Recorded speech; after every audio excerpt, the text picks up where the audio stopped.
सूटबूटवाली सरकार हे टीका करणं सोपं आहे, पण खरं सांगा आज अडाणी म्हणा किंवा अंबानी म्हणा यांनी केलेल्या गुंतवणुका आणि आपण परदेशी गुंतवणूक आणायचं ठरवतो, या तोडीस तोड आहेत, निवडणुका तोंडावर आहेत, पण कुठलाही लोकानुनय त्यांनी केलेलं नाही. सरकार सांगतं की आम्ही 2 लाख कोटीची निर्गुंतवणूक करणार, आम्ही असं करणार.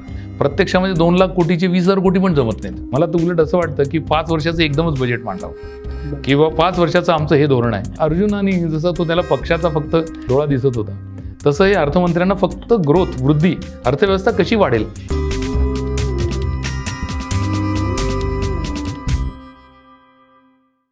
नमस्कार, मी विनायक पाचलग आणि थिंक बँकच्या थिंक मनी या विशेष कार्यक्रमात तुम्हा सगळ्यांचं मनापासून स्वागत. आज काय चर्चा असणार ही कदाचित तुम्हा सगळ्यांना माहिती आहे. अर्थात बजेट आले आणि बजेटविषयी आपण बोलणार आहोत आणि त्यासाठी माझ्याबरोबर चर्चा करण्यासाठी आहेत गेले 35 वर्ष जे अर्थ, गुंतवणूक या सगळ्या क्षेत्रात काम करतात आणि ज्यांचा आधीचा व्हिडिओ तुम्हाला सगळ्यांना खूप आवडला ते भूषण महाजन सर. स्वागत आहे तुमचं पुन्हा एकदा. नमस्कार.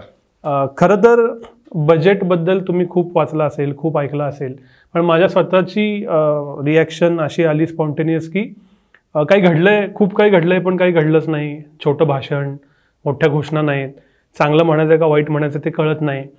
तर या सगळ्यामध्ये खूप जरी लिहून आलेलं असलं तरी नक्की बजेटचा अर्थ काय आहे आणि या बजेटनं काय दिलं नक्की. ही तर गोष्ट खरी की निदान मागच्या एक अरुण जेटलींनी बजेटबद्दल भाषण दिलं होतं, ते 2-2.5 तास चाललं होतं. म्हणजे बरेच लोक वामकुक्षीसाठी त्याचा उपयोग करायचे. यावेळेस ते 1.5 तासात किंवा 1 तास 35 मिनिटात संपलं, हे खूप छान झालं. बरोबर. बजेटचं मूल्यमापन करताना मला असं वाटतं दोन्ही बाजू बघूया प्रथम, म्हणजे चांगले आणि वाईट. म्हणजे आता असं टिपिकली होतं की बजेटबद्दल टीका पहिल्यांदा होते आणि काही 2-4 गोष्टी चांगल्या असल्या तरी त्या सांगून पुन्हा टीकाच जास्ती होते. आता दुर्दैवानी किंवा सुदैवानी बजेटचं मूल्यमापन केलं जातं आमच्या शेअर बाजाराच्या तराजूत. म्हणजे बाजार वाढला तर बजेट चांगलं होतं, बाजार खाली गेला तर बजेट खराब होतं. तर आता सध्या तरी गेले 2 दिवस बाजाराने याला चांगलं स्वागत केलं आहे बजेटचं. तर तो एक आपण म्हणूया की पहिली परीक्षा पास झालो. दुसरी परीक्षा त्यापेक्षा महत्त्वाची आहे, ती म्हणजे इतके गेले 3-4 महिने हे जे परदेशी संस्था आहेत या सतत विक्री करत होत्या. यांनी काल थोडी विक्री कमी केली आहे, पण ती थांबवली का किंवा यांनी विक्री थांबवून खरेदी करायला सुरुवात केली का, हे पुढचे काही दिवसात पाहणं मोठं मनोरंजक ठरेल. आणि हे जर म्हणजे दुर्दैवाने आपण जसं म्हणतो की पूर्व दिशेला किंवा पश्चिम दिशेला आम्ही बघतो आणि तिकडे जसं काही होतं तसं आमच्याकडे होतं, त्यामुळे त्यांना आवडला तर आपल्याला अजून आवडेल. त्यामुळे बघूया पुढच्या 2-4 दिवसात काय होतं. पण हे झालं बजेटचं सुरुवातीचं स्वागत. मला असं वाटतं सुरुवातीला असं म्हणतात की कुठल्याही माणसाचं जेव्हा आपण मूल्यमापन, ज्याला आपण परफॉर्मन्स इव्हॅल्युएशन म्हणतो, तेव्हा पहिल्यांदा चांगलं बोलावं आणि मग वाईट बोलावं. त्याच्यामुळे आपण प्रथम चांगल्या बाजू बोलूया. म्हणजे बजेटच्या काही नक्की चांगल्या बाजू आहेत. एकतर म्हणजे मागे पण त्यांनी बजेट अंदाजपत्रक मांडलं होतं, त्यावेळेस 10 वर्षाचा विचार करून आम्ही मांडू असं म्हटलं होतं. आता यावेळेस त्यांनी 100 वर्षाचा विचार केला. म्हणजे भारत 100 वर्षाचा होईल तर या पुढच्या 25 वर्षात आम्ही कसं आपण करायला हवं वगैरे वगैरे. म्हणजे हा उपक्रम अत्यंत स्तुत्य जरी असला तरी आपण असं समजूया की पुढील येणारी सर्व सरकारे या धोरणात आपल्या बाजूने राहतील, मागे राहतील. कारण आम्ही नेहमी असं म्हणतो की अंदाजपत्रकामध्ये सगळ्यात महत्त्वाचं आहे ते धोरण सातत्य. म्हणजे मागे जे काही धोरण स्वीकारलं असेल सरकारने ते पुढे न्यायला हवं. समजा नवीन काही केलं नाही तर निदान स्टेटस को चालू ठेवला पाहिजे, किंवा नाही आम्ही काही घुमजाव केलेलं नाही, आम्ही सगळे एकदम फिरवून आता नव्याने काहीतरी करू असं नाही. त्याच्यामुळे धोरण सातत्य नक्की हा अर्थसंकल्प दाखवतोय आपल्याला बजेट. दुसरं असं की 19-20चं जेव्हा बजेट मांडलं त्यावेळेस मांडलं होतं मोठ्या उत्साहाने, परंतु नंतर कोविड, कोरोना सगळं आलं आणि सगळं त्यात दुर्दैवाने सगळंच पुन्हा रिराईट म्हणतो तसं पुनर्लेखित करायला लागलं. अर्थात आपल्या देशाने इतरांपेक्षा एक गोष्ट चांगली केली ज्याच्यावरती भरपूर टीका झाली की आपण जी काही मदत दिली ती कर्जाच्या रूपाने दिली. इतर ठिकाणी नुसते पैसे ओतलेले आहेत अर्थव्यवस्थेत, त्यामुळे प्रचंड मोठा तिथे महागाईचा उच्चांक म्हणजे अमेरिकेत 40 वर्षाचा उच्चांक आहे. आपल्या इकडे महागाई वाढलीच आहे, परंतु ती सप्लाय साईड कन्स्टेंट असं एक त्याला जार्गन आहे आमच्या भाषेमध्ये, किंवा योग्य तो पुरवठा होत नाही मालाचा आणि म्हणून महागाई वाढली आहे असं आम्ही म्हणतो.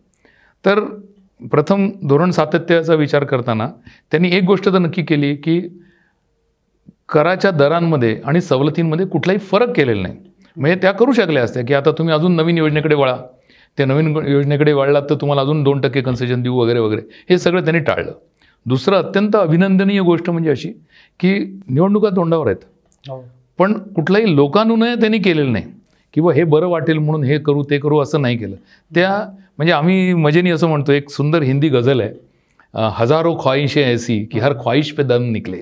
तर अशा अनेक ख्वाहिशे अर्थमंत्र्यांकडे प्रत्येकजण देत असतो किंवा मध्यम वर्गाला असं वाटतं की आपले म्हणजे पेन्शनर लोकांना किंवा 60च्या पुढच्या निवृत्त झालेल्यांना असं वाटतं की व्याजदर वाढावे आणि कारखान्यांना वापरणाऱ्यांना असं वाटतं की व्याजदर कमी व्हावेत. म्हणजे परस्पर विरोधी या मागण्या सतत चालू असतात. आम्ही असं म्हणतो की व्याजदर आजही म्हणजे होम लोनचा गृहकर्जाचा व्याजदर 6.7% आहे आणि निवृत्त योजनेचा व्याजदर 7.4% आहे. अजून काय वेगळं व्हायला पाहिजे, याच्या पलीकडे काही होऊ शकत नाही. परंतु कदाचित या गझलेला आपल्या अर्थमंत्र्यांनी थोडीशी बगल देऊन की हजारो ख्वाहिशें ऐसी जिन्हें हम भूल चुके असं म्हणत सगळं आम्ही विसरून जातो, आम्हाला तुमच्याकडे द्यायचं नाही. म्हणजे जसं मी याला असं म्हणतो की अर्जुनाने जसं तो त्याला पक्षाचा फक्त कंठ दिसत होता किंवा डोळा दिसत होता, तसं हे अर्थमंत्र्यांना फक्त ग्रोथ, वृद्धी, अर्थव्यवस्था कशी वाढेल एवढं एकच ध्येय दिसून त्यांनी तो मांडला आणि याच्यासाठी त्यांनी छान प्रयत्न केलेत. म्हणजे हे करायला हिंमत लागते. म्हणजे आता पहिल्यांदाच भरपूर टीका झाली होती की गेल्या वर्षी 6.9%, 6.9% आपली तूट होती आणि यावर्षी ती अजून वाढवतात की काय, की कमी किती करतात. आपल्याला अत्यंत ॲम्बिशियस असे टार्गेट्स देता येतात, म्हणजे महत्त्वपूर्ण असे महत्त्वाकांक्षी सांगता येतं की आम्ही 2%वरच आणू किंवा 3%वरच आणू. पुढे काय होतं ते पुढच्याच वर्षी कळतं, त्याच्यामुळे म्हणायला काय जातं टाईप ते असतं. पण यांनी अगदी प्रामाणिकपणे 6.9चा आम्ही 6.4% करू हे मांडलं. हे विश्वसनीय आहे. म्हणजे दिस इज ॲब्सोल्युटली बिलिव्हेबल. हा नक्की 0.5% नक्की कमी होऊ शकतो. कदाचित जर कर संकलन वाढलं तर 0.5%च्या ऐवजी 1%ही कमी होऊ शकते. अर्थात याच्यावरचा जो टीकेचा भाग तो असा आहे की इतकी प्रचंड मोठी गुंतवणूक येणार आहे आणि त्यांनी त्याची गॅप पण दिलेली आहे की 36 लाख काही कोटी रुपयाची गुंतवणूक करू आणि 22 लाखच जमणार आहेत वगैरे. तर हे कुठून पैसे आणणार याच्याबद्दल सध्या संदिग्धता आहे. तर आपण सध्या याचा विषय नंतर करू की भाई कुठून पैसे आणणार आपल्याला आज माहीत नाही. करात वाढ नाही आहे हे नक्की. या दुसरं एक महत्त्वाचं म्हणजे निर्गुंतवणुकीचं जे काही धोरण आहे त्याची नेहमीच थट्टा होते. म्हणजे आम्ही पण त्यात अग्रेसर असतो, कारण सरकार सांगतं की आम्ही 2 लाख कोटीची निर्गुंतवणूक करणार, आम्ही असं करणार. प्रत्यक्षामध्ये 2 लाख कोटीचे 20,000 कोटी पण जमत नाहीत. बरं, याच्यावरती अनेक प्रश्न सामान्य माणसाला पडू शकतात की 2 लाख कोटी आपण ध्येय ठेवलेलं आहे डिसइन्व्हेस्टमेंटचं, हे आपल्याला मार्चमध्येच का आठवतं किंवा जानेवारी महिन्यात बजेट मांडायच्या आधीच का आठवतं. आपल्याला वर्षभर जर त्याची आठवण ठेवली आपण तर कदाचित दर 3 महिन्यांनी त्याचा पाठपुरावा करता येईल. म्हणजे आता आपण LICची डिसइन्व्हेस्टमेंट किंवा कॉन्कॉर किंवा एअर इंडिया याच्याबद्दल 3 वर्ष बोलतोय. तर आता त्यामुळे डिसइन्व्हेस्टमेंटचं टार्गेट त्यांनी कमी ठेवलं आहे, हे एक संतोषजनक आहे. 65,000 कोटी होऊ शकेल जर नक्की मनावर घेतलं तर. म्हणजे असं ठरवलं की दर महिन्यात 5,000 कोटी आपण करायचे. आता याच्याबद्दल माझे काही मतं आहेत. मला असं वाटतं की सरकारने अनेक प्रकारे हे करण्याचा प्रयत्न केला आहे. एक प्रकार असा आहे की सरकार असं म्हणतं की म्हणजे सुरुवातीला त्यांनी जो प्रयोग केला त्यात असं म्हटलं की आपला एक छोटासा हिस्सा विकून बघूया. आता हा छोटा हिस्सा म्हणजे BPCL, IOC वगैरे सुरुवातीला त्यांनी केलं. हा हिस्सा विकून जे काही तुटके फुटके पैसे सरकारला मिळाले ते त्यात न धड नीट निर्गुंतवणूक झाली किंवा कंपन्या. कारण याच्यातलं मुख्य कारण असं होतं की कंट्रोल जो आहे त्याचं पूर्ण व्यवस्थापन हे सरकारकडे होतं, ज्याच्यावरती फारसा विश्वास नव्हता लोकांचा. याचं एकमेव कारण असं की सरकार गरज पडेल तसं यांना ओरबाडत राहायचं किंवा आता डिव्हिडंड नाही, कशी मिळवणी करणार, चला घ्या डिव्हिडंड काढून वगैरे. दुसरी पद्धत अशी होती की एका कंपनीला दुसरी कंपनी विकत घ्यायला लावायचं. म्हणजे ONGCच्या गळ्यात हिंदुस्थान पेट्रोलियम टाकलं किंवा PFCच्या गळ्यात REC टाकले. असे यांनी काही निर्गुंतवणूक खऱ्या अर्थाने होत नाही. खरे जे सरकारचे 2 उपक्रम अत्यंत यशस्वी झालेत त्यातलं एक म्हणजे स्वतःकडे काही त्याचा हिस्सा ठेवून कंट्रोल प्रायव्हेट इंडस्ट्रीकडे द्यायचं. त्यातलं उत्तम उदाहरण म्हणजे VSNL, 1 नंबरचं. म्हणजे टाटानं त्यांनी विकलं, स्वतःकडे कंट्रोल ठेवला. म्हणजे अनेक वर्षापूर्वी 177 रुपयांनी VSNLचे शेअर विकलेले आहेत सरकारने. आणि ते ह्या मागच्या वर्षी सुरुवातीला 1080 रुपयांनी सरकारने उरलेला जो आपला हिस्सा होता तो 8,800 कोटीला टाटानं पुन्हा विकला. म्हणजे ही वेल्थ क्रिएशन जी आहे म्हणजे ही जी काही संपत्ती निर्माण आहे त्यात सरकारला हिस्सा मिळाला ना. ही एक नॉर्मल म्हणजे ही याच पद्धतीने व्हायला हवं. हिंदुस्थान झिंकचंही तसंच झालं. म्हणजे हिंदुस्थान झिंकचं जेव्हा निर्गुंतवणूक झाली त्यावेळेस मला वाटतं मार्केट कॅप त्याचं किंवा बाजार भांडवल मूल्य जेमतेम $4 बिलियन होतं. ते आता 5 पट झालंय. म्हणजे हे याच्यात सरकारलाही आणि सरकार दरवेळेस त्यांना धमकी देत असतं की आम्ही येऊ बरं का हिस्सा विकायला, आणि ते तयार आहेत.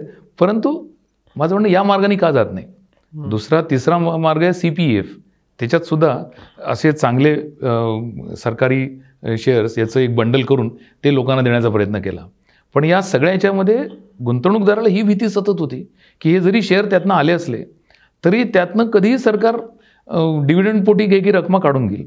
तर थोडीशी सरकारने आपली पॉलिसी जर विशद केली इतक्याच याच ट्रान्सपरंटली जसं यावेळेस बजेटमध्ये मांडलंय तसं, तर कदाचित डिसइन्व्हेस्टमेंट सोपी होईल. आपण टार्गेटही कदाचित अचीव करू. त्यामुळे आपला मुद्दा असा होता की हे भरणार कुठून, तुटीचा भरणा कुठून होणार. सध्या तरी आशावाद त्यात मोठा आहे. अशी आशा आहे की हे जे $90 पोहोचलेलं कच्चं तेल आहे ते कमी होऊन $75 होईल आणि महागाईचा दरही कमी होईल आणि त्याच्यामुळे मग हे एवढा मोठा तुटीचा आकडा वाढणार नाही, कमीच राहील. कर संकलन वाढेल असा सरकारला अजून एक विश्वास आहे. म्हणजे GST आपण पाहतो दर महिन्यात वाढतच आहे आणि आता 1,40,000 कोटी परवाच कालच यांनी सांगितलं की आम्ही गोळा केले.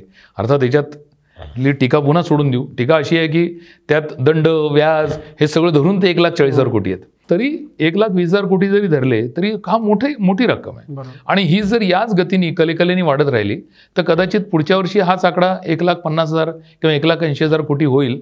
आणि त्यातनं म्हणजे आता तुम्ही जर पाहिलं सरकारचा रुपया कसा येणार आणि कसा जाणार तर साधारणतः 50-55% हा कराद्वारे येणार आहे. डायरेक्ट आणि इनडायरेक्ट टॅक्सेस, GST आणि प्रत्यक्ष कर, कॉर्पोरेट कर वगैरे. हा जर GSTचा वाटा वाढला कदाचित सध्या 17% आसपास आहे तर तो 17चा 20% झाला तर आपोआप तेवढी तूट कमी होते ना. म्हणजे अशी माझी भूमिका आहे आणि ते होऊ शकेल असं मला वाटतं. कारण आपली अर्थव्यवस्था पूर्वावस्थेला येत चालली आहे. म्हणजे we are coming back to normal. आणि भारतीय जुगाड याला जगात तोड नाही आहे. म्हणजे आपण ज्या पद्धतीने आपण या कोविडवरती मात केली म्हणजे आता तर लोक डॉक्टरकडे जात नाहीत आणि तपासणी पण करत नाहीत. त्यांना खात्रीच असते की आपल्याला झालंय आणि स्वतःच औषधं घेतात आणि बरे होतात, पुन्हा कामावर येतात. तर आपण असं समजूया अजून काही कुठल्या जास्ती विषाणू जास्ती स्ट्रॉंग आला नाही तर कदाचित आपण हा टप्पा पार केलेला आहे. आता हा दोन्ही बाजूचा विचार केल्यानंतर त्यातले जे म्हणजे एक तर मला खरं एका गोष्टीचं नेहमीच कौतुकाश मिश्रित आश्चर्य वाटतं की या भाजप सरकारला प्रत्येक योजनेला खूप छान छान नावं सुचतात. म्हणजे आयुष्यमान भारत, नंतर काय गतिशक्ती योजना, प्रत्येक योजनेला गोंडस नाव आहे. आता या गोंडस नावाचं काय होतं हे पुढे कळतंच आपल्याला, पण नाव तरी छान आहे. म्हणजे त्याचं तर कौतुक करूया की बाबा नाव छान दिलं. यांनी मोठा ज्याला आपण पायाभूत सुविधा याच्यासाठी मोठा आपल्याला सरकारने असं ठरवलं आहे की बाकी काही झालं तरी चालेल. जसं अर्जुनाचा डोळा म्हटलं, अर्जुनाला दिसणारा, तसं आम्हाला इथे वृद्धी करायची आहे GDPमध्ये. मागच्या वर्षी 9 म्हणजे चालू वर्षी 9-9.5% असेल तर या वाढीव बेसवरती 8-8.5% आम्हाला GDP वाढून हवा ना, असाच हवा. म्हणजे साधारणतः 2003 ते 2008 या दरम्यान ज्या प्रकारे ग्रोथ झाली की शेवटी 10-11% आपण आलो आणि नॉमिनल GDP ऑलमोस्ट 12-13% वाढायला लागलं. तसं पुन्हा यावं असं सरकारचं धोरण आहे. आता हे करायसाठी काय काय करायला लागतं त्या प्रत्येक क्षेत्राला त्यांनी सध्या आश्वासनातून किंवा त्यांच्या स्वतःच्या प्रयत्नातून तरी पाठबळ दिलेलं आहे. म्हणजे आता असं बघा की जगभरात हा जो टेक कंपन्या आहेत म्हणजे फिनटेक कंपन्या या 10 वर्ष झाले त्या मोठ्या झालेल्या आहेत अमेरिकेत आणि पाश्चात्य देशांमध्ये. आपल्याकडे त्याची सुरुवात आहे. आपल्याकडे आपण बघतो की नवीन स्टार्टअप्स बोलता बोलता 40 नवीन अब्जाधीश आपल्याकडे तयार झाले. तर आणि स्टार्टअप्स वाढतातच आहेत. पुढच्या वर्षी असं म्हणतात की 100च्या वर असतील. तर या सगळ्या याच्यामध्ये त्यांना प्राधान्य देणं आवश्यकच होतं. म्हणजे जर फिनटेकला एक्सेप्ट केलं आपण, म्हणजे एकच साधं उदाहरण देतो की फिनटेकचा एक म्हणजे आता सरकारचं असं म्हणणं आहे प्रत्येक क्षेत्रात म्हणजे अगदी कृषीपासून तुमच्या बँकिंगपर्यंत. म्हणजे आता बघा सगळ्यात मोठं जाळं पसरलं आहे देशभरात पोस्टाचं. Post office saving bank is the म्हणजे मोस्ट इम्पॉर्टंट इन्स्ट्रुमेंट जे ग्रामीण भागात लोकांना आहे. आता आज आपल्याला सामान्य माणसाला हे अंगवळणी पडलं आहे, त्यामुळे त्याला सांगावं लागतं की बाबा रे एनिवेअर बँकिंग अवेलेबल आहे. तू कुठल्याही बँकेतल्या कुठल्याही ब्रँचमध्ये तुझा चेक टाकू शकतो आणि तो तुझ्या खात्यात जमा होऊ शकतो. पोस्टात जर ही सुविधा आली, ज्याला ते पोस्ट टेक सॅव्ही करणार म्हणतात, तर किती सोयीचं होईल. म्हणजे गावातून तालुक्याच्या गावात गेला आणि तिथे तालुक्याच्या गावात पैसे मिळाले, ते पोस्टात भरले, कारण प्रत्येकाचं पोस्टात अकाउंट आहेच, आणि ते मला माझ्या गावी वापरायला मिळाले. हा विषय फार मोठा आहे. दुसरा, सरकारने किसान कार्ड म्हणून जे सुरू केलं, तो गेले 3-4 वर्ष तो प्रयोग चालू आहे. आणि ज्यांच्याकडे आधार आणि पॅन आहे आणि किसान कार्ड दिलं आहे, त्यांना सरकारी बँकांना सांगण्यात आलेलं आहे की यांना तुम्ही त्यांना मागतील तसे कर्ज पुरवठा करा. त्याचं ज्या प्रकारे आपल्याकडे क्रेडिट रेटिंग होतं तसंच ते क्रेडिट रेटिंग करणार आहेत. तर या सगळ्या म्हणजे ज्या योजना आहेत, म्हणजे टेकचा जो पाठबळ आहे, म्हणजे त्यात त्यांनी आता यावेळेस कृषी क्षेत्र पण आणलं आहे की ॲग्रीटेकला पण हे देऊया. आणि मी मध्यंतरी इव्हन याच्यात सुद्धा वाचत होतो आपल्या कृषी क्षेत्राला वाहिलेल्या मासिकांमध्ये की नवीन नवीन ॲग्रीटेक येत आहेत. म्हणजे इव्हन स्पेसमध्ये येणाऱ्या 3 मोठ्या टेक्स मला माहीतच आहेत की which have become now new unicorns. आणि हा जो स्पेस विषय आहे, हा आता ज्या पद्धतीने ते हाताळत आहेत, मला याचं नक्की कौतुक करावं असं वाटतं. म्हणजे ॲग्रीटेक म्हणा, फिनटेक म्हणा, किंवा स्पेस टेक म्हणा, या प्रत्येक ठिकाणी सरकारने असं म्हटलं की आम्ही तुम्हाला पाठबळ देऊ. आपण जेव्हा इन्फ्रा म्हणतो तेव्हा इन्फ्राच्या पोटामध्ये स्टील येतं, त्याच्या पोटामध्ये सिमेंट येतं. म्हणजे इन्फ्रा, स्टील, सिमेंट या प्रत्येक उद्योगाला या निमित्ताने एवढा मोठा जर खर्च सरकार करणार आहे, तो कुठनं करणार आहे हा विषय सध्याचा बाजूला ठेवूया, पण एवढा जर खर्च करणार आहे तर एकाचा खर्च हे दुसऱ्याचं उत्पन्न. त्यामुळे या कंपन्यांना नक्कीच त्याचा फायदा होणार आहे, या क्षेत्रातल्या कंपन्यांना. आणि त्यामधून म्हणजे पर्टिक्युलरली इन्फ्रास्ट्रक्चरमधून ज्या प्रकारचा रोजगार निर्मिती होते, म्हणजे सरकारला अपेक्षित असं आहे की रोजगार निर्मिती व्हावी यातून.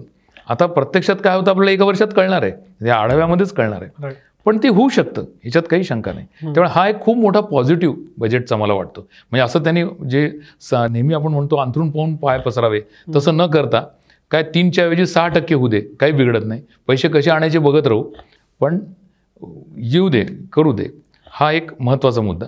दुसरा एक खूप मोठा म्हणजे विषय सरकारने, ती मागणी होती आणि त्याला त्यांनी योग्यही म्हटलं अर्थमंत्र्यांनी, म्हणजे ती मान्य पण केली. ती म्हणजे अशी की आता नवीन कारखाने सुरू करताना त्यांना जे 15% कॉर्पोरेट टॅक्स हा सवलतीच्या दरात दिलेला आहे, तर तो आता 23 साली संपतोय. तर त्याला त्यांनी 1 वर्षाचं एक्सटेन्शन दिलं आहे. आता यामध्ये आपण टिंगलीनी म्हणणारा जो जुगाडाचा भाग आहे, म्हणजे काही लोक आपले सध्याचे कारखाने बंद करून नवीन कारखाना सुरू करतात, पण तो बाजूला ठेवा, काही त्यात जेन्युइन काही नवीन कारखाने होतीलच ना तयार, नवीन रोजगार मिळेलच. आणि नवीन रोजगार दिला तर त्यालाही कन्सेशन आहे आणि ते अजून चालूच आहे. म्हणजे नवीन तुम्ही एम्प्लॉयमेंट दिलं तर त्याला कन्सेशन आहेच. तर मला असं वाटतं ही खूप चांगली मूव्ह आहे पहिली. दुसरी, स्टार्टअपसाठी सुद्धा 1 वर्ष वाढवून दिलेलं आहे, ही पण चांगली मूव्ह आहे. म्हणजे याच्यातनं नवीन नवीन उद्योजक पुढे यावे. आजकाल तुम्ही सकाळ उघडला किंवा कुठलंही वर्तमानपत्र उघडलं तर तुम्हाला कुठल्या तरी एखाद्या स्टार्टअपची माहिती येते की अल्पवयातल्या कुणीतरी मुलांनी किंवा मुलींनी काहीतरी नवीन हे केलं आहे. या गोष्टीला प्रचंड मोठी संधी यांनी मिळणार आहे आणि याचा जास्तीत जास्त फायदा तरुणांनी केला पाहिजे. म्हणजे माझ्याच ओळखीचे काही तरुण आहेत की ज्यांचे स्टार्टअप्स आहेत आणि अत्यंत मोक्याच्या ठिकाणी आहेत, म्हणजे मोक्याच्या बाबतीत आहेत, किंवा हे जे बायो वेस्ट आहे त्याच्यापासून ऊर्जा निर्मिती करणे वगैरे वगैरे. परवा त्या मुलीचंही आलं होतं की जिने पार्किन्सनवरती काहीतरी शोधून काढलं. एक अगदी अजून आमच्या परिचयातली तरुण मुलगी आहे, त्यांचं टीम आहे की ज्यांनी अंध लोकांना ब्रेल शिकवण्यासाठी, अंध लोकांसाठी खूप मोठा त्रास असा आहे की एका विद्यार्थ्याला एकच शिक्षक लागतो. कारण आणि त्यामुळेच हे जे इलिटरसी आहे अंधांमधली, ही जगात सगळीकडे आहे. तर तिने एक असं यंत्र शोधून काढलंय की ज्याने एक शिक्षक 10 जणांना शिकवू शकतो. म्हणजे ज्या पद्धतीने त्यांचं, आणि हुशार आहेतच, आहे अंध असू द्या, हुशार आहेतच. तर या प्रकारच्या स्टार्टअप्सना खूप मोठं पाठबळ नक्की मिळणार आहे आणि त्याचं आपण स्वागतच केलं पाहिजे. आता या म्हणजे पॉझिटिव्हमध्ये या याच्यात आता सरकारने नवीन नवीन कल्पना मांडल्यात आणि त्या यशस्वी होऊ शकतील अशा काही अशक्य नाही आहेत. म्हणजे आता शेतीमध्ये त्यांनी 2-3 कल्पना दिलेल्या आहेत. एक म्हणजे ड्रोनचा वापर करा, ड्रोन शक्ती. म्हणजे प्रत्येक ठिकाणी आपल्याकडे ते कॉईन छान करतात, म्हणजे बॅटरी ॲज अ सर्व्हिस, किंवा म्हणजे ते मोठं छान वाटतं ऐकायला सुद्धा की हा जो ड्रोन आहे, या ड्रोनद्वारे सिंचन व्हावं किंवा शक्य ते ज्याला आपण बायो शेती म्हणतो तशी शेती व्हावी, ऑर्गॅनिक शेती व्हावी, आणि त्याच्यासाठी ड्रोनचा वापर करावा. या ड्रोनचा वापर ते जमिनीचं संगणकीकरण करण्यासाठी पण करणार आहेत. हे खूप छान आहे. म्हणजे हा विषय तर खूप चांगला आहे. आता हे प्रत्यक्ष करतात, हे करू शकतील असं वाटतं. कारण किती आपण टीका करायचं म्हटलं तरी आज 7/12 ऑनलाईन झालाय. 7/12 तुम्ही तुमचं प्लॉट नंबर टाका, हे टाका, 7/12 तुम्हाला घरात मिळतोय ना. म्हणजे कितीतरी गोष्टी पुढे गेलेल्या आहेत. त्यामुळे आज ना उद्या हे होणार आहे, हे आपण गृहीत धरलं पाहिजे. बरोबर. आता तेलबियांबद्दल त्यांनी म्हटलंय, आता हा प्रयास सरकारचा गेले कित्येक वर्ष आहे. मागच्या याच्यात आपण थोडंसं बोललो याच्यावर की आपण 50% आयात करतो आणि उरलेले 50% आपल्याकडे मंडळी पिकवतात. दुर्दैवाने ही जी MSP आहे, ही MSP फक्त गहू आणि तांदूळ याच्याबद्दल आग्रहाने हे केल्या जाते. आणि सरकारी नोकरीत असल्यासारखं शेतकरी आपल्याकडे गहू तांदूळ पिकवतात आणि म्हणजे मुख्यतः पंजाब, हरियाणा, पश्चिम उत्तर प्रदेश या भागातले, आणि सरकारी गोदामात नेऊन टाकतात. आता सरकारी गोदामात नेऊन टाकलेला गहू आता इतका साचला आहे की 2-2.5 लाख कोटीच्या वर ते क्विंटल धान्य आहे. आता म्हणजे सरकार असा विचार करते की याच्यापासून आपण काही करून ते इथेनॉल करावं की काय, म्हणजे बरोबर. आणि इथे कसं आहे, सरकारी नोकरी आहे ही, म्हणजे जे काही मी पिकवणार ते सरकार घेणारच आहे. सरकारने घेतलं की माझं एकरी एवढं उत्पन्न ठरलेलं आहे. याच्या पलीकडे जाऊन तेलबियांचं उत्पादन वाढवण्यासाठी काय करता येईल. आता दुर्दैवाने ते कृषी कायदे इतके छान होते पण ते काही राबवता आले नाहीत. कदाचित पुढे काही त्यात हे होतं ते बघूया. त्यामुळे शेतीबद्दल मलाही असं वाटतं की संमिश्र आहे. एक म्हणजे हे उपाय खूप चांगले आहेत, पण दुसऱ्या बाजूला असं म्हटलं जात होतं की 2022पर्यंत आम्ही शेतकऱ्यांचं उत्पन्न दुप्पट करू. ते तसं काही त्याच्या जवळपासही आलेलं दिसत नाही. परंतु या कोविडच्या साथीचा सर्वात कमी त्रास हा ग्रामीण भागात झालेला आहे. जवळपास 4%, 3.9%नी वृद्धी झालेली आहे तिथल्या GDPची. तर ही 5% होऊ शकते असं मला वाटतं. त्यासाठी शेतकऱ्याला ते स्वातंत्र्य मिळायला हवं आणि त्यासाठी उर्वरित भारतातल्या शेतकरीचं काही म्हणजे नाही आहे. आणि खरं हा राज्यांच्याच अखत्यारीतला कायदा आहे. पण तरी असो, आपण एक काय त्याला म्हणतात निवडणुकीची अपरिहार्यता असं म्हणून त्याचा स्वीकार करूया आणि पुढे जाऊया. पण आणि त्यामुळेच हे थोडंसं संमिश्र असं मी म्हणेन. परंतु मला एकच या बाबतीत आठवतं, म्हणजे आपली जमीन इतकी उपजाऊ आहे. बघा 1971मध्ये आपली लोकसंख्या किती होती आणि त्या लोकसंख्येमध्ये आपल्याला गहू पुरत नव्हता. आपल्याला अमेरिकेहून गहू आयात करायला लागायचा आणि तिथून आता आपली 2.5 पट झाली आहे लोकसंख्या. आणि आजही आपण अन्नधान्य निर्यात करतोय. म्हणजे हे आपलं हे काय सुजलाम सुफलाम ही जी भूमी आहे याचा जास्तीत जास्त वापर आपल्याला का करता येऊ नये. बरोबर. म्हणजे असा तो विषय आहे. आता या व्यतिरिक्त म्हणजे या 2-3 गोष्टींव्यतिरिक्त म्हणजे ज्या चांगल्या आहेत त्याचं आपण कौतुक केलं. एक म्हणजे आरोग्य क्षेत्र. या आरोग्य क्षेत्रात थोडीशी गुंतवणूक वाढायला पाहिजे होती सरकारने असं नक्की वाटतं. पण तिथला पण एक खूप छान प्रयास आहे सरकारचा, प्रयोग आहे असं म्हणूया. ते म्हणजे डिजिटलायझेशन करणार आहेत. म्हणजे हे तुमच्या आमच्या सगळ्यांच्या दृष्टीने चांगलं आहे. म्हणजे मी माझं जे काही आरोग्य डायरी आहे असं म्हणूया की जन्मापासून जे काही मला आजार झाले आहेत किंवा होणार आहेत किंवा होऊ शकतात, माझं हेरिडिटरी काय आहे याच्यापासूनचा सगळा इतिहास तो डिजिटली स्टोअर करणार आहेत. म्हणजे मी कुठल्याही गावात कुठल्याही डॉक्टरकडे गेलो आणि त्यांनी फक्त रेफर केलं की बाबा रे हे तुझं नाव अमुक अमुक, आणि हे सगळं आजकाल लिंक झालेलं आहे. म्हणजे सगळं जोडलं गेलं आहे. पॅन नंबर, मोबाईल नंबर, आधार कार्ड नंबर, याच्यातून आधार कार्ड नंबर आणि मोबाईल नंबर टाकला की सगळं इतिहास त्यात येईल. त्यातनं आपल्याला म्हणजे त्यांना पुढची ट्रीटमेंट वगैरे ठरवता येईल. म्हणजे माणूस माहितीच असायला पाहिजे असं नाही.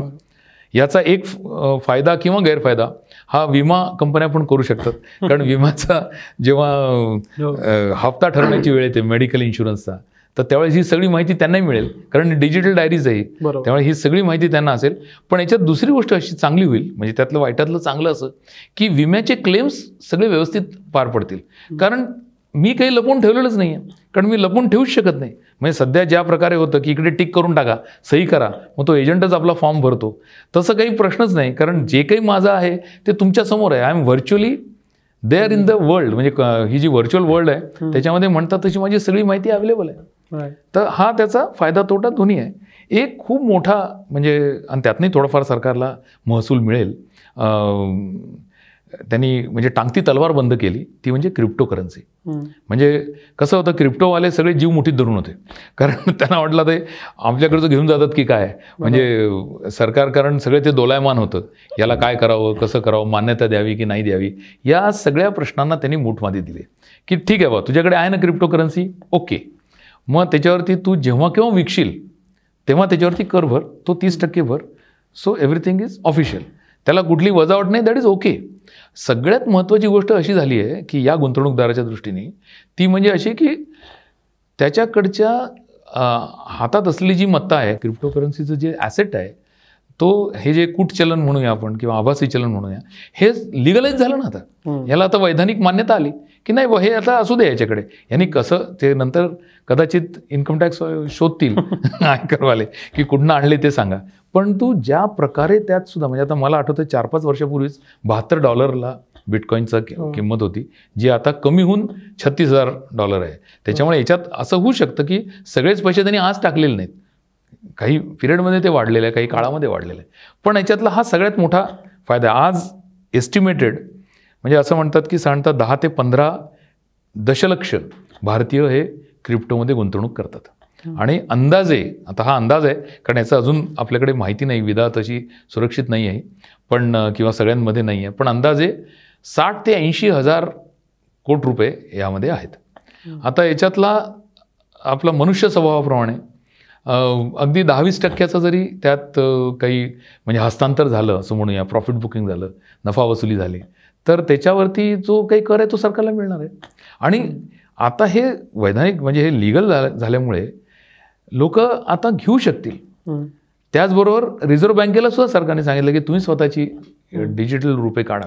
आता फाईन प्रिंट बघायला पाहिजे आपल्याला की म्हणजे फुल फंगिबिलिटी अजून रुपयाची नसताना, ही रुपी कन्व्हर्टिबिलिटी नसताना पूर्णपणे हे कसं करणार आहे आणि हे आभासी चलन रिझर्व्ह बँकेचं कसं चालणार आहे, हा एक स्वतंत्र मुद्दा आहे. पण निदान त्या दृष्टीने म्हणजे हे काही वाईट नाही आहे बा. म्हणजे याच्यात सगळ्यात मोठा म्हणजे मी असं म्हणतो टेक्निकल एक्सेप्टन्स सरकारने दाखवला आहे तो असा की ही जी ब्लॉकचेन टेक्नॉलॉजी आहे ही आहेच आणि ही आपण स्वीकारलीच पाहिजे, याचं एक जाणीव असणं आणि त्याला मान्यता देणं आणि त्यावरती कायदे करणं हे मला असं वाटतं खूप स्वागतार्ह आहे. म्हणजे ब्लॉकचेननी आपलं सगळा चेहरामोहरा बदलून जाणार. म्हणजे कुठलीही गोष्ट त्यासाठी लागणं, कारण तुमच्याकडे जे आहे कदाचित म्हणजे अगदी मी हे खूप अतिशयोक्त म्हणत असेन, पण स्टॉक एक्सचेंजेस तरी कशाला हवे, ब्रोकर्स तरी कशाला हवे, तुमच्या वही खात्यात काय आहे, whatever is in your ledger is going to be. आता मी तुम्हाला सांगायला नको कारण तुम्ही त्यातले तज्ज्ञ आहात, पण ते सगळ्यांना दिसतंच आहे. ते फक्त ट्रान्सफर करायचं, त्याच्यावर सरकारला कर द्यायचं की काम संपलं.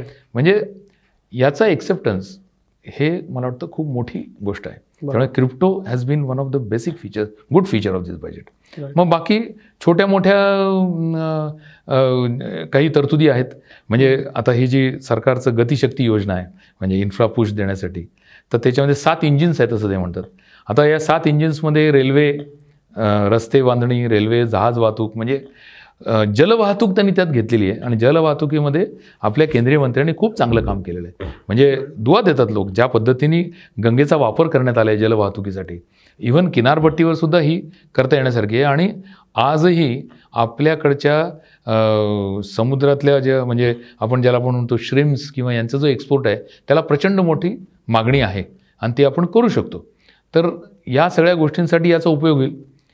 गंगेच्या किनारी पण ते बरंच 5-5 एकर जागा दोन्ही बाजूला त्यामध्ये लागवड करणार आहेत वगैरे. तर मला असं वाटतं हे यातून जे निर्माण होईल तर खूप मोठं निर्माण होईल. रेल्वे असं म्हणायचे की railway will be the engine of growth, कारण रेल्वेकडे प्रचंड मोठी मालमत्ता तर आहेच पण प्रचंड मोठा पैसा. आता रेल्वे असं लक्षात घ्या की गेल्या वर्षी रेल्वे काही पूर्णपणे चालली नाही कारण कोविडमुळे बऱ्याच गाड्या बंद करायला लागल्या, पण ती यावर्षी तर चालू शकते आणि त्यातनं प्रचंड मोठी चालना मिळू शकते. आणि त्यांच्याकडे खूप योजना तयार आहेत. आता रेल्वे खातं आपल्या अर्थमंत्र्यांकडेच सॉर्ट ऑफ असल्यामुळे, कारण बजेट वेगळं बजेट नाही, त्यामुळे त्यांना त्यातनं काही काही कल्पक योजना आणता येतील, पुढे करता येतील. रस्ते बांधणीबद्दल वेगळं बोलायला नको, 25,000 किलोमीटरचं त्यांनी लक्ष दिलेलं आहे.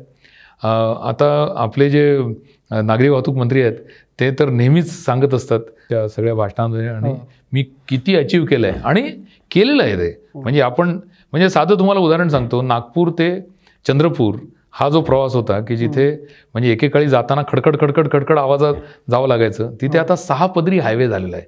आता तिथे त्याची गरज आहे नाही हा पुढचा मुद्दा आहे, पण 6 पदरी हायवे झालेला आहे. आणि ज्या पद्धतीने रस्ते वाढत आहेत, होत आहेत, मोठे होत आहेत, तर मला असं वाटतं की 25,000 किलोमीटर काही आपल्या नागरी वाहतूक खात्याला काही कठीण नाही. ते करू शकतील. पब्लिक प्रायव्हेट पार्टनरशिप आणि त्यासाठी नाबार्डच्या बरोबर सरकारने हे म्हणजे काही प्रायव्हेट लोकांना बरोबर घेऊन, खाजगी संस्थांना बरोबर घेऊन नवीन गुंतवणूक करण्याचं जे काही योजना आहे तेही मला चांगलं वाटतं. अजून एक अत्यंत स्फुरणीय गोष्ट म्हणजे DRDOच्या एकाधिकाराखाली सगळी आपली संरक्षण यंत्रणा आणि त्यातला रिसर्च संशोधन होतं. आता या जोडीला त्यांनी अर्थात ते गव्हर्नन्स पाहूनच करतील, म्हणजे निस्पृह अशाच लोकांना काम देतील. पण अशा काही कंपन्या आहेत ना, म्हणजे MTAR वगैरे सारख्या कंपन्या आहेत की जे स्पेसला आणि संरक्षण खात्याला आज देत आहेत, किंवा सरकारी पण कंपन्या आहेत की ज्या पब्लिक प्रायव्हेट याच्यामध्ये. तर हा म्हणजे खाजगी क्षेत्राला सामावून घेत संशोधन कार्यामध्ये घेतल्यामुळे मला असं वाटतं एक मोठा उठाव या कार्याला नक्की मिळू शकतो, की जो आपण म्हणजे संरक्षण क्षेत्रात नवीन तरतूद नाही हे नक्की, पण तरतूद जरी नसली तरी कसं होतं की जर समजा मी खाजगी क्षेत्रातला आहे आणि मला काही पुरवठा करायचा आहे तर काही गुंतवणूक मी करतो. मला एकदा आराखडा मिळाला किंवा त्यासाठी संशोधनाला वाव मिळाला तर गुंतवणूक मी करतो. बरं, त्याला काही वेगळी वजावट आहेच, तर ती थोडीशी सरकारने पास ऑन केली आहे असं म्हणूया. असं मला थोडक्यात या बजेटबद्दल वाटतं. तुम्ही म्हणता तसं याला काही मार्क बिर्क असं काही देण्याची गोष्ट नाही, पण मला असं वाटतं याचं स्वागत करायला हवं. हा आमच्या बाजाराने केलंच आहे. फक्त ते बाजाराने मी म्हटलं तसं परदेशी संस्था विक्री थांबवतात फक्त की खरेदी पण करतात, यावरती पुढील चाल ठरेल. त्यामुळे आणि आता आपण इथे आहोत, बाजारात काय चाललंय आपल्याला माहीत नाही आहे, परंतु असं आशा करूया की इतक्या सहजासहजी आता या बजेटला म्हणजे म्हणतात तसं थम्स डाऊन ज्याला म्हणतात तसं उद्योग आणि शेअर बाजार करणार नाहीत अशी मला तरी आशा आहे. तर तुम्ही अगदी विस्तृत पट मांडलात जे आमच्या सगळ्या व्ह्युअर्सना त्यातले फाईन प्रिंट्स कळतील. पण मला एक प्रश्न असा विचारायचा आहे की दोन गोष्टी असतात बजेटच्या बाबतीत. एक खूप मोठ्या मोठ्या योजना असतात, काय काय स्वस्त काय महाग असं एक मी वाचत यायचो, म्हणजे लहानपणापासून काही कळत नव्हतं तेव्हा. पण आता त्यातला इव्हेंटचा जो फील आहे तो कमी होताना दिसतो, म्हणजे इव्हेंटलेस बजेट होताना दिसतं. हे का? आणि याला लागून दुसरा प्रश्न असा की स्वप्नवत योजना म्हणजे make in India, startup India, आत्मनिर्भर भारत अशा सगळ्या येत गेल्या. स्मार्ट सिटी या सगळ्याच्या यशाबद्दल खूप डिबेट झाले होतात. याच्यामुळं का असे ना, किंवा अजून कुठल्या तरी कारणामुळे जी स्वप्न आहेत ती रॅशनल होत चालली आहेत का? म्हणजे गेल्या वर्षी 2 लाख कोटीचं निर्गुंतवणुकीकरणाचं बजेट आज एकदम काही हजार कोटींवर आलं. 2 कोटी रोजगार गेल्या वर्षी कमिटेड होते, यावेळी 60 लाख झाले. तर हे जे रॅशनलायझेशन आलंय स्वप्नांचं, हे कुठून आलं? मला असं वाटतं की दिवसेंदिवस म्हणजे आता सध्या जो काही खूप मोठा अंदाजपत्रकाला आणि बजेटला जो एक फार मोठा तो आपण व्यासपीठ देतो ते कमीच होणार आहे. जर सरकारने धोरण सातत्य जर ठेवलं ना तर बजेटचं एवढं मोठं हे करण्याची पण गरज नाही. आता बरं, गेल्या वर्षात सुद्धा बऱ्याच गोष्टी बजेटच्या बाहेर सरकारने केल्या. म्हणजे आता बघा, असं आपण म्हणतो की त्यांनी एक साधं कराचंच उदाहरण देतो तुम्हाला, डायरेक्ट टॅक्स, की सरकारने असं ठरवलं की बाबा अशा 2 पद्धतीने कर निर्धारण करायचं. प्रत्यक्षामध्ये ते पोर्टल आणि त्याच्याबद्दलची सगळी टिंगलटवाळी सोडून देऊया, पण पोर्टलमध्ये सतत सुधारणा करत गेलं. आता आमचं म्हणणं असं की एकदा तुम्ही ठरवलं ना एवढा कर दिला, एवढा कर तुम्ही द्यायला हवा, मग आता 1 एप्रिलपासून पुढच्या वर्षीच्या 31 मार्चपर्यंत ते कायम ठेवावं. पोर्टलमध्ये आता बदल करू नका. आणि ज्याला कोणाला द्यायला दिलंय त्यालाच ते वापरू द्या, त्यालाच त्याचं व्यवस्थापन करू द्या. आणि त्यात आता मला नवीन सुचलं म्हणून हे अमुक करतो तमुक करतो असं करू नका. तसं केलं तर मग या बजेटची गरजच नाही. बजेटमध्ये एवढंच ठरवायचं की या वर्षीची आता पुढची चाल आपण आणि दुसरं असं की याला ॲक्शन टेकन रिपोर्ट आपण ज्याला म्हणतो तसं याच्यात नाही आहेत. म्हणजे आढावा घेतात, आढाव्यामध्ये चांगल्या चांगल्या गोष्टी नक्की कळतात, पण आम्ही कबूल असं केलं होतं किंवा आम्ही आश्वासन असं दिलं होतं आणि ते झालेलं नाही. याची कबुली जबाब कुठल्याच सरकारने आजपर्यंत दिलेलं नाही आणि ते देणारही नाहीत. म्हणजे प्रत्येक सरकार हेच म्हणत राहील की बा ते काही ना काही घटना घडल्या त्यामुळे ते झालं नाही. म्हणजे डिसइन्व्हेस्टमेंट का झाली नाही तर बॅड मार्केट कंडिशन्स. आता गेले 2 वर्ष मार्केट कंडिशन्स कशा आहेत तुम्हाला मी वेगळं सांगायची गरज नाही, पण तरी नाही झालंय ना. म्हणजे त्याच्या पलीकडे पण काहीतरी आहे. मला असं वाटतं कदाचित नोकरशाही जेवढ्या तीव्रतेने सरकारला वाटतं, म्हणजे सरकार आणि सरकारचं जे खातं आहे या दोघांमधला समन्वयाचा अभाव हा त्यातनं दिसतो. त्याच्यामुळे त्यांनी जर ते मनावर घेतलं त्याच अर्थतेने की नाही हे करायचं आहे आपल्याला, ते व्हायला काहीच अडचण नाही. कॉन्करचं का नाही झालं काहीच कारण नाही. किंवा आता अगदी बजेटच्या आदल्या दिवशी त्यांनी नीलाचलचं खाजगीकरण करून टाकलं 12,000 कोटी, तर हे गेले वर्षभर कधी करता आलं असतं ना. म्हणजे टाटा स्टील लॉंग प्रॉडक्ट्स 1100-1100 रुपये होता ना, तो आता तिथनं 780 रुपये झाला. पण तो विषय नाही, आपल्याला चांगलं मार्केट लागतं असं आपण म्हणतो. तर चांगलं मार्केट होतं, स्टील चांगलं होतं, करता आलं असतं. म्हणजे कुठेतरी पॉलिटिकल विल कमी पडतंय का, पहिली गोष्ट. दुसरी गोष्ट म्हणजे तुम्ही म्हणजे त्यात असं म्हटलंय तुमचं म्हणजे प्रश्न असा होता की दिवसेंदिवस याच्यातला तो काय आभास कमी होईल असं तुम्हाला वाटतं. मलाही ते पूर्ण मान्य आहे.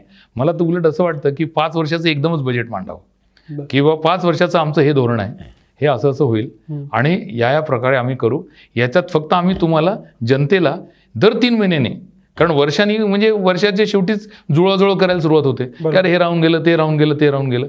दर 3 महिन्याने आम्ही तुम्हाला एक आमचं फीडबॅक देऊया, ॲक्शन टेकन रिपोर्ट देऊ की आम्ही असं ठरवलं होतं बजेटमध्ये, या प्रकारे झालं आहे. GST शेवटच्या महिन्यात 1,40,000 कोटी झाला म्हणून आपण आनंद व्यक्त करतो, त्याचं स्वागतच आहे. परंतु दर महिन्यामध्ये किती होता, अर्थात GSTचे आकडे येतात, याच्याबद्दल काही शंका नाही, आणि ते माहिती होतात. कराचे पण आकडे, कर संकलनाचे पण आकडे येतात. पण कर संकलन आणि GST या खेरीज म्हणजे जिथे मी खर्च करायचा ठरवला, म्हणजे आजही आता बराच मोठा खर्च बाकीच आहे ना. म्हणजे तुम्ही वाचलं असेल की पुढच्या 2 महिन्यात त्यांना तो करायचा आहे. आणि हे मी गेले अनेक वर्ष ऐकतोय की मार्च आणि फेब्रुवारी महिन्यामध्ये आता आमच्या खात्यामध्ये एवढे पैसे उरलेत आणि ते 31 तारखेच्या आत आम्हाला संपवायचे आहेत. तर अशी वेळ काय यावी, याला टाइम टेबल का असू नये. म्हणजे खरंच जर 5 वर्षाचं धोरण आखता येईल का, किंवा 5 वर्ष जाऊ द्या, 2.5 वर्षाचं धोरण आखता येईल का, की एकच अर्थमंत्री असेल, तो 2.5 वर्ष टिकेल आणि त्यांनी जे काही धोरण दिलेलं आहे ते आपण त्याचा पाठपुरावा करत राहू आणि त्यात काही बदल होणार नाहीत असं नक्की धरू, unless it is a must. म्हणजे त्यात काही बदल करण्याची गरज असेल तरच. अर्थात तुम्ही म्हटलं तसे आश्वासनं जे म्हणजे त्यातले नावं गोंडस आहेत, आपण मगाशीच कौतुक केलं त्या नावांचं. म्हणजे आत्मनिर्भर भारत हा किती लोकांना कळला हा विषय आहे. परंतु चायना +1 या पॉलिसीने आत्मनिर्भर भारत तुम्हाला कळो की न कळो तो आलेलाच आहे. म्हणजे जे काही आपल्याकडे खरंच छान तंत्रज्ञान आहे प्रत्येक क्षेत्रामध्ये, आणि ही जी काही बुद्धिमत्ता आहे, इंटेलेक्च्युअल प्रॉपर्टी आपल्याकडची आहे, तिला वाव मिळण्यासाठी हे करणं हा आवश्यक आहे आणि ते सरकार करतं आहे. म्हणजे कुठे आयकर वाढवायचा, कुठे कमी करायचा आणि कुठे आपल्या उद्योगांना फायदा होईल असं बघायचं, त्यातनं त्यांनी पुढचं संशोधन आणि काम करायचं आहे. पण आणि पुन्हा जगात सुद्धा थोडासा जो काही आज थोडा किंवा मोठा अविश्वास निर्माण झाला आहे. परवाच आमच्या एका कोलॅबोरेटरशी मी बोलत होतो चीनमधल्या, तर त्यांनी असं सांगितलं की आम्हाला आता युरोपमधून काहीच ऑर्डर नाही. म्हणजे ती व्यक्तिगत त्या एका कोलॅबोरेटर बरोबरचा प्रश्न असेल, पण हा प्रातिनिधिक पण असू शकतो. म्हणजे आता आपल्या दृष्टीने सगळ्यात मोठा प्रॉब्लेम काय आहे की भारतात चीनची जी काही लस आहे ती आपण मान्य केलेली नाही. चीननी आपली कोवॅक्सिन, कोविशिल्ड मान्य केलेली नाही. त्यामुळे दळणवळण संपलं. म्हणजे आपण चीनमध्ये जाऊ शकत नाही, ते आपल्याकडे येऊ शकत नाहीत. हा पण एक भाग आहेच. बरं, युरोपमध्ये त्यांच्याबद्दल नाराजीच आहे, कारण त्यांना अजूनही असं वाटतं की तिकडनंच आयात झालं आहे. इटली म्हणा किंवा स्पेन म्हणा, इकडे ती सुरुवात झाली चीनच्या सगळ्या निर्यातीतून. त्यामुळे ते अजून काही पूर्ण खुलेपणाने व्यवहार होत नाही. तर याचा फायदा जास्तीत जास्त आपल्या उद्योजकांनी करता आला तर मला असं वाटतं स्काय इज द लिमिट. म्हणजे आणि याच्यातले काही क्षेत्र आपण पाहतोय की जे ज्या पद्धतीने वाढत आहेत. 5G तंत्रज्ञानाचं सुद्धा जे सरकारने सध्या प्रपोजल दिलं आहे की बाबा आम्ही PLI स्कीमखाली उत्पादन निगडीत जी काही प्रोत्साहन योजना आहे त्याच्यामध्ये यांच्या इक्विपमेंट मॅन्युफॅक्चरर्सना घेऊ. तर आणि मला असं वाटतं सरकार थोडंसं जो म्हणजे याचा जो स्पेक्ट्रम लिलाव यातून जे पैसे मिळण्याचं जी काही आकांक्षा असेल ती थोडी त्यांनी कमी केली तर या कंपन्या पण जगतील, लोकांनाही फायदा होईल. आणि सगळ्यात महत्त्वाचा जो सरकारचा विषय आहे की घराघरात हे तंत्रज्ञान पोहोचलं पाहिजे थ्रू मोबाईल. आता स्मार्टफोन आपला 130-140 कोटी लोकसंख्येचा देश आणि 100 कोटी स्मार्टफोन आहेत आपल्याकडे. म्हणजे आता शेतात सुद्धा म्हणजे गमतीने असं म्हणतात की बा मी स्मार्टफोन घेऊन बसतो आणि त्याला सांगितलंय की पाणी टाकायला, तर तोही स्मार्टफोन घेऊन घरातच बसलेला असतो. त्याला जर मी विचारलं की अरे बा ते पाणी दिलं का, तो म्हणतो हा दिलं, चालूच आहे. असा एक त्याचा अतिरेक होऊ शकतो. पण असं म्हणूया की प्रत्येकाच्या हातात आज हे टेक्नॉलॉजी आलेली आहे, तिचा योग्य तो उपयोग करून घ्यावा असं सरकारला वाटतं. आणि सरकारची ती जी ई-विद्या स्कीम आहे त्याबद्दल माझं मेन्शन करायचं राहिलं, ती पण मला चांगली वाटते. म्हणजे त्या ई-विद्यामध्ये सगळ्या भाषांमध्ये, आपल्या सगळ्या प्रादेशिक भाषांमध्ये शिक्षण, एक गाव एक शिक्षण, किंवा इव्हन त्यांचं जे म्हणणं आहे की वन स्टेशन वन प्रॉडक्ट, म्हणजे असं डोळ्यासमोर येतं की खरंच जर असं करायचं ठरवलं, म्हणजे मथुरेचा पेठा प्रसिद्ध आहे किंवा पुण्याची चितळ्यांची बाकरवडी प्रसिद्ध आहे, तर पुणे स्टेशनला आल्यानंतर ती बाकरवडीचं ब्रँडिंग होईल आणि पुणे म्हटलं की बाकरवडी, किंवा काय अजून आंबा बर्फी, अमुक तमुक, किंवा कोकणात गेले तर कुठला हापूसचा आंबा, या प्रकारे जर ब्रँडिंग झालं तर काय मोठी चालना मिळेल, तुम्ही विचार करा. म्हणजे सरकारची योजना तर नक्की चांगल्या आहेत. आता या कशा या प्रत्यक्षात होतील हे काळच ठरवणार आहे. त्यामुळे त्याच्याबद्दल आपण असं म्हणूया की let's keep the fingers crossed, म्हणजे उत्कंठेने वाट पाहू, आणि त्यातलं 50% जरी झालं तरी आपल्याला ते पुढे घेऊन जाईल याबद्दल शंका यायला नको, नक्कीच असं मला वाटतं. भाजप सरकारला किंवा या एकूणात मोदी सरकारला उद्योगस्नेही सरकार असं चांगल्या आणि वाईट अशा दोन्ही अर्थानं म्हणतात. हे सगळे उद्योगस्नेही धोरणांची यादी आहे. पण मला तुम्हाला असं विचारायचं आहे की हे सरकार आयडेंटिटी क्रायसिसमध्ये आहे का? म्हणजे उदाहरणार्थ याच्याहून जास्त तर वाजपेयी सरकारच्या काळात प्रायव्हेटायझेशन मिनिस्ट्रीज होती, तर तिकडं पण जायचं आहे, उद्योगस्नेही पण व्हायचं आहे, हळूच कॉर्पोरेट टॅक्स पण कमी करायचा आहे, पण त्या इमेजची तर भीती वाटते की फार पूर्वी काय त्यांना टीका झाली आहे आणि फक्त काही ठराविक म्हणजे भांडवलशहांचं हे सरकार आहे. तर या आयडेंटिटी क्रायसिसचा बॅलन्स साधण्यात या सगळ्या बजेटमध्ये खूप कसरत होती का? मला असं वाटतं, म्हणजे असा जर काही आयडेंटिटी क्रायसिस असेलच तर सरकारने तो विचार धुडकावून लावलेला आहे. म्हणजे इथे यांनी हा बॅलन्स साधला आहे नक्की. म्हणजे सरकारवरती मुख्य टीका आपल्याला माहिती आहे, सूटबूटवाली सरकार. आता सूटबूटवाली सरकार हे टीका करणं सोपं आहे, पण खरंच सांगा, आज अडानी म्हणा किंवा अंबानी म्हणा यांनी केलेल्या गुंतवणुका आणि आपण परदेशी गुंतवणूक आणायचं ठरवतो, या तोडीस तोड आहेत. आणि त्यातनं जी काही रोजगार निर्मिती झाली आहे, व्हायची आहे, ती होतेच आहे. म्हणजे मी तर अगदी आग्रहाने लोकांना म्हणायचो की कोरोना काळामध्ये मुकेश अंबानी हे जगभर शॉपिंगला गेले होते आणि त्यांनी आर्टिफिशियल इंटेलिजन्स, मशीन लर्निंग या क्षेत्रातल्या जवळपास 28 कंपन्यांचं आग्रहण केलं. म्हणजे हे करण्यासाठी जी एक पॅशन लागते ती ज्यांच्याकडे आहे त्यांना पाठबळ द्यायचं की केवळ टीका करतात विरोधक म्हणून पूर्णपणे समाजवादाकडे वळायचं. बरं, समाजवादाकडे दुर्लक्ष नाही, पहिल्या 2 वर्षानंतर टोपी तिरकी झालेली आहे.